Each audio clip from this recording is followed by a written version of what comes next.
So hey guys, welcome to my channel Ronik Chatterjee vlog. So অনেক দিন পর, আফটার 1 মান্থ পর আমি ব্লগে চলে এলাম। এই ব্লগের কন্টেন্টটা হচ্ছে একটু অন্যরকম। টাইটেল এবং থাম্বনেল দেখে বুঝতেই পারছো কন্টেন্টটা কী হতে চলেছে। আমি খালি গায়ে আছি, এটাই একটা এক্সাম্পল যে আমি কেন খালি গায়ে আছি এবং আমি আজকের ব্লগটা কী করছি। আজকে মিনিমাম 43 বা 44 ডিগ্রি টেম্পারেচার আছে রোদের। তো আমরা ভেবেছি যে আজকে রোদে, এই উজ্জ্বলন্ত রোদে ডিম ভাজা যায়। একদম ফ্রেন্ডস, ডিম ভাজবো। কিন্তু আমি 1 মাস কেন আমি ব্লগ বানাতে পারিনি, 1 মাস পর আমি ব্লগে এলাম। তার কারণটা হচ্ছে আমার ক্লাস 11-এর চলছিল এবং কিছু টেকনিক্যাল ইস্যু ছিল। সো এখন শুরু হবে ব্লগটা, আজকে ব্লগ হবে।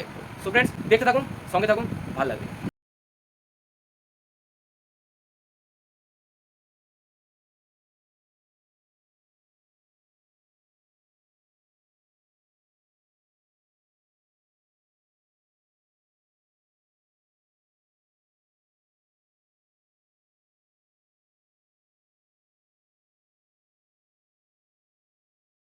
ছাদে চলে এসেছি আমি, দেখতে পাচ্ছ, এবং ডিম নিয়েও চলে এসেছি সবাই, আর তাওয়া আছে, দেখে নাও।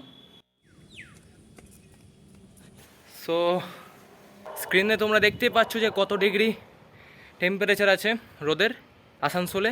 সো দেখি ডিমটা কত মিনিট তো হবে না, মনে হয় ঘন্টা লেগে যাবে। সো দেখাই যাক কত ঘন্টাতে ডিমটা ভাজা যায়। সো ফ্রেন্ডস, দেখতে থাকো। সো ফ্রেন্ডস, শুরু করে দিয়েছি ডিম ভাজা। দেখতে পাচ্ছ আমি কেমন করে বসে আছি, পাগুলো পুরো জ্বলছে এত রোদের উত্তাপে। সো ডিমটা ফাটালাম, দেখো তোমরা।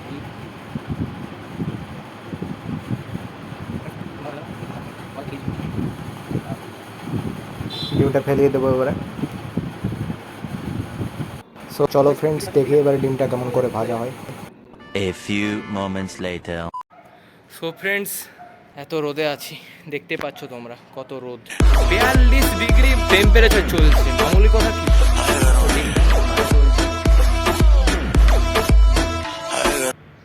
দেখি কতটা কি হলো। চলো তাহলে ভাজা হোক, আমি অপেক্ষা করছি, দেখাই যাক কি হয়। ঠিক আছে? সো ফ্রেন্ডস, ভিডিও থাকো, এনজয় করো। 1 hour later.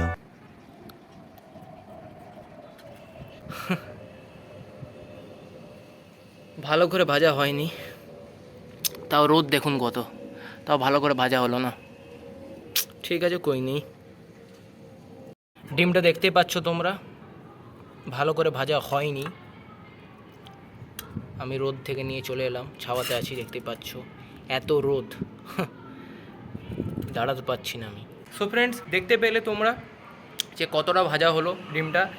সো ফ্রেন্ডস, ডিম ভাজা তো হলো না ভালো, কিন্তু নেক্সট ব্লগটা ইন্টারেস্টিং হতে চলেছে। ভিডিওটা যদি ভালো লেগে থাকে প্লিজ চ্যানেলটাকে সাবস্ক্রাইব করে দেবেন, ভিডিওটাকে লাইক করে দেবেন এবং তার সাথে কমেন্ট করতে ভুলবেন। সো ফ্রেন্ডস, দেখা হচ্ছে নেক্সট ভিডিওতে। বাই।